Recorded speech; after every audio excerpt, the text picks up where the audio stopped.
Again, greet all of you, but first let me acknowledge your mommy, who also happens to be my wife, who happens to be the First Lady of Lagos State, who happens to be the person that has this initiative, Dr. Mrs. Claudiana Ibijoke Sonwolu. Mommy, thank you, ma. To also acknowledge the permanent secretary that is here from the Ministry of Youth and Social Development, all of our guests from Abuja, from the SGDF office, and our military officers, members of the First Lady's office. Let me greet all of you. Boys, let me formally welcome you to your house, which is the State House here in Marina. This is the first time, I'm sure all of you will be coming here, but this is the government house. This is where the governor and his family and so many of his staff stays. Inside this place, you have a church, you have a mosque, you have halls, you have playrooms, you have swimming pool, you have a fish pond, you have a snail space, you have if they take you around, you have a full animal kingdom. There's chicken, there's cow, there's goats, there's all of them inside this place. There's a farmland. But you're welcome. You're welcome. This building has been in, well, this land, this area has been in existence for over 120 years. So I'm just telling you 2-3 things about it. It used to be the old colony of Lagos before Nigeria was created to be Nigeria. This place has been in existence. So you have come into a ground that has a long history, a very, very long history in our country and in our states. It has been in existence before Lord Lugard merged in 1914, the southern and the northern protectorate to make it Nigeria. The colony of Lagos, and this was where they used to stay.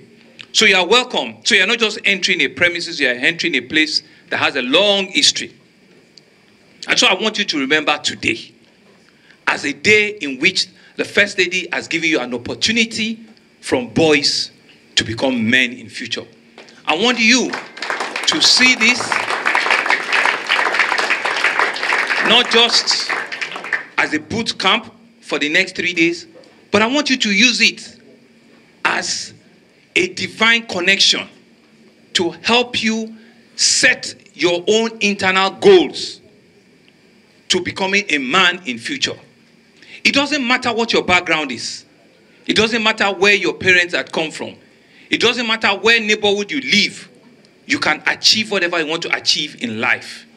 All you need to do is to have your head and your brain set into your dreams and into your target. At your age, I don't even know where Marina is. I don't even never had an idea what parts of the state it is. I've never even walked this place. At 12, 13, who dare me? How come? But see yourself. See the opportunity that has been given to you today. See the opportunity that you have to become a better person today and in the future days ahead of you. So don't see it as just the First Lady inviting you, you want to enter the train. Yes, during our time, we never had a train. Or going to a school for the next 2 days. No, it's more than that. You will be a crop of people that she will be monitoring.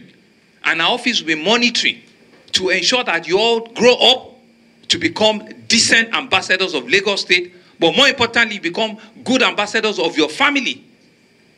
And you live a life that will be worthy of emulation. You will say to yourself, I want to be this person, God helping me. These are the ways in which I'm going to do it. So education is one. Your own self-belief in yourself is another. Like I said, it doesn't matter who your parent is. It doesn't matter where you live or what the background is. You can be anything. You can be anybody if you put your mind to it and if you work towards it. Every child has the right to go to school, and it's important that we encourage every child as much as possible. Whether you are a child of a fisherman or you are not a child of anybody, you just have the right to go to school. And it's important that we emphasize that as much as possible, catch them young. To facilitate rehabilitation of the vulnerable boy child through referrals. Yes, there's a lot happening out there. We have some children that are victim of circumstances. They end up on the streets. Nobody's looking at them, and then another set of people capture them. Before you know it, they go into drug abuse and stuff like that.